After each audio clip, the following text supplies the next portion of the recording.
nous sommes à la veille de ce qui est toujours une affiche particulière dans le tournoi Destination. Le 15 de France se déplace en terre anglaise à Twickenham. Match à vivre sur France 2 demain à 18h. Et il faut bien reconnaître que les amateurs de rugby sont quelque peu inquiets. 2 matchs, 2 défaites côté français.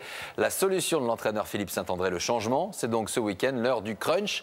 Et Christophe Duchiron, il aime cela. Il faut se méfier des a priori, mais a priori, la France a tout contre elle. Les pronostics, le 15 d'Angleterre, la bataille de Trafalgar et la réputation de manger les grenouilles. Il n'empêche, les Bleus sont à Londres, non pour améliorer leur anglais, mais pour rentrer dans l'art ou dans le bacon de l'adversaire. On va surtout mettre énormément d'intensité et d'agressivité dans notre match. On ne part pas à Twickenham pour jouer à la baballe. C'est l'Angleterre à Twickenham. Ça va être la guerre, tout simplement. Quand le rugby français se met à l'heure anglaise, le match est saignant, peut-être parce qu'on les appelle les roast beef et qu'à l'occasion on aime les découper en tranches. Allez savoir pourquoi l'échange musclé dépasse de beaucoup l'échange de politesse. Faudrait se pencher sur les manuels d'histoire, la guerre de 100 ans, Jeanne d'Arc et Waterloo. Faudrait parler du fair play qu'ils ont inventé et accessoirement de leur mauvaise foi.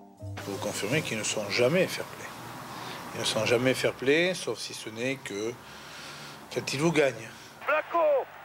Ces 30 dernières années, dans le tournoi, la France l'a emporté à 4 reprises en terre anglaise, en 1983, avec Roger Coudert au commentaire et une métaphore culinaire. Je ne dirais pas que les carottes sont cuites, mais elles commencent à chauffer sérieusement. Et l'exploit impossible est en train de se réaliser.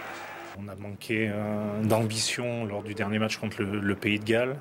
On a manqué de précision contre les Italiens. Donc là, j'espère que l'amalgame sera bon et qu'on fasse surtout un match d'une grande qualité. Quand la France fait un match de grande qualité, elle est pas loin de gagner ces matchs.